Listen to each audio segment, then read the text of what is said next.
It wasn't bullying. It wasn't a lack of love that Garrison had. It was mental health.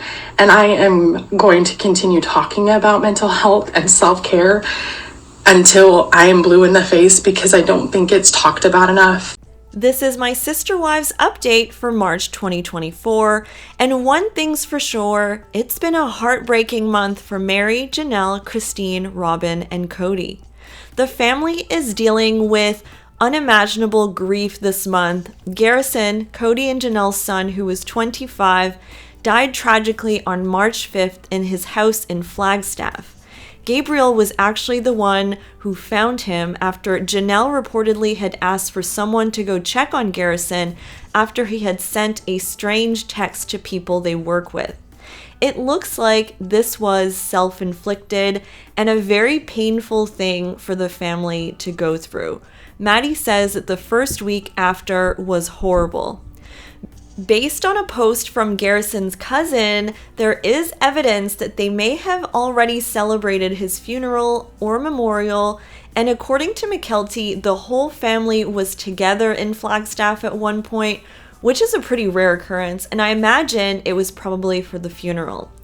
This has been super hard, a sad month, even for fans of Sister Wives who kind of feel like they've seen Garrison grow up in a sense through this parasocial relationship. After a pause, though, the family has started to post again on social media and are providing updates, and so we have some content to discuss. We're going to start with Janelle. Janelle escaped Flagstaff for some change of scenery. She went to North Carolina this month to be with Maddie and her grandkids. They've spent time on the beach, and being by the water is soothing for the soul.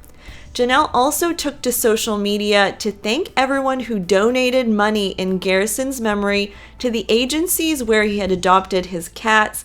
As you may know, Garrison was a cat dad. He loved cats and had actually just adopted one.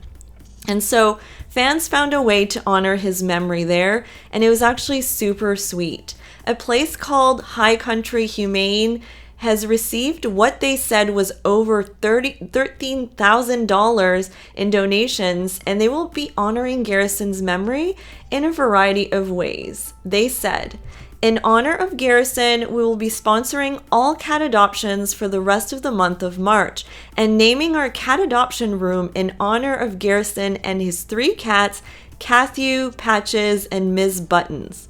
We look forward to presenting the plaque and room naming during our 5-year anniversary and founders celebration on Saturday, March 23rd in the High Country Humane lobby." I mean, this is everything. I love when fans do a good thing. And not to worry about Garrison's cats, they're with some of Garrison's siblings now. Janelle didn't specify who, but those cats are going to be well taken care of. Maddie, Garrison's older sister, also broke her silence. She went on Instagram and posted a video today. She says that she's slowly coming back to regular life. That being said, she wanted to share 4 things she's learned in this difficult period with all of us. She also, of course, thanked everyone for their support. Here are the 4 things that she mentioned. So the first one was that mental health is so important and not talked about enough. Maddie says that it wasn't bullying or lack of love that Garrison felt. It had to do with mental health issues, and so she wants to talk about it more and in a way that people can understand. The second is time is precious and life is fleeting. She says if you're not happy, change things. The third is that social media is not real, and she says that she is done with filters and just wants to be more authentic and not use social media as a highlight reel. Her and Garrison had actually talked about how he felt like he wasn't doing enough because he was comparing himself on social media. And so, yeah, social media can definitely be super toxic. And finally, the value of community. She said that the community showed up and emphasizes that her and her sibling, a lot of them disagree on fundamental things, but they all show up for each other through tough times, even with their differences. So she encourages people to make sure they have a good community around them. She also thanked everyone again And to me, just her eyes, they looked like they'd been crying a lot, and so that kind of made me sad. Poor Maddie. She also, I'm sure, worked really hard to try to support her mom through this in North Carolina, and it was her kids' spring break last week, so a lot of pressure on her at the moment. And Mykelti and Tony have also reappeared on Patreon. Honestly, props to Mykelti. She kept her followers updated when she didn't even really need to. We would have understood if she didn't. She posted a video when she was heading to Flagstaff when she heard the news. She jumped on and said she was going to be away for a while because of an emergency. And she said she was so grateful for Tony, who dropped everything and just packed everything up and drove down to Flagstaff. Apparently, they were the first from out of town to get there. She then updated again just a bit later, just saying, we're back, and we're going to do videos, but please don't bring up what happened. And, she had mentioned that she broke down shopping in Costco because it's just kind of a strange thing how things will just continue and you need to shop and carry on with your life, And Mykelti has since reviewed Sister Wives Season 1, Episodes 4 and 5 with Tony, and mentioned that Tony couldn't even recognize her in old pictures when they were in Flagstaff. Literally, he always thought she was Aspen for some reason, and he asked why she was wearing such a Mormon dress. She does look completely different as a teenager than she does now, but still, that's actually pretty funny. She said that they were not allowed to have Barbies when they were little because of what I guess they were perceived to represent, but Mykelti does allow Avalon to have Barbies now. One thing she kind of said during the review that kind of blew my mind, she said that at Gwendolyn's wedding, it was the first time she saw Leon in about 2 years, and she walked up to them and told them, I don't know who you are after the transition, so you can't hold my kids. And then they had to have a 20-minute powwow conversation about everything. They put everything on the table, and then, she was okay with the kids being around Leon. Interesting, for sure. So speaking of Leon, Mary, on her live Fridays with Friends, did not want to talk about Garrison. She just thanked everyone for their support, though. Jen was actually getting pretty emotional just in the intro part, and she did say that the family did all get together and it was healing in itself last week, but then quickly wanted to change the subject.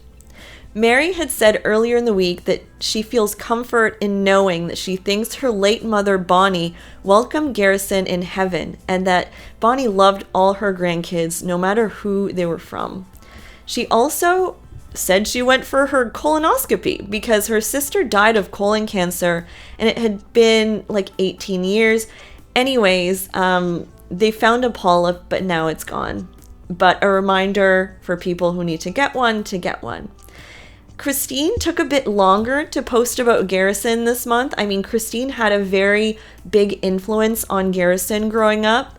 She really helped raise him, and so I think she took this very hard as well.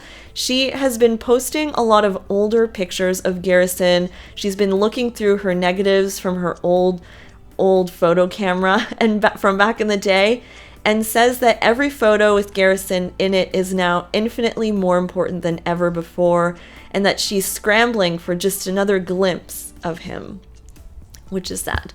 She also made Garrison's favorite breakfast in green for St. Patrick's Day in his honor, and says that there is a weird balance between honoring the person every day, just continuing to live your life and experiencing grief.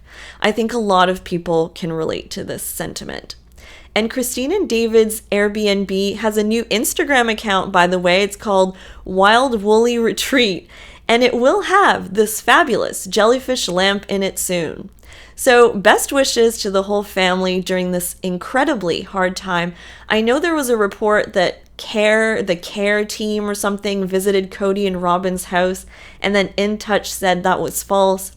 But overall, I'm just sure Cody is having a really hard time with the fact that he was not able to amend things with Garrison before his passing. I just cannot imagine the regret and pain of that, but beyond announcing what happened, Cody has not said anything else. There are also reports that we will see something about it next season. I don't know how they're going to address Garrison's death. They might just say something brief just to... Also, a lot of other families have experienced this too. So there is comfort in common experience and bringing awareness to mental health and stuff like that. So I feel like they might take that angle. Either way, thank you so much for joining me for this Sister Wives update for March 2024. I'll be back soon with more updates. Bye, guys!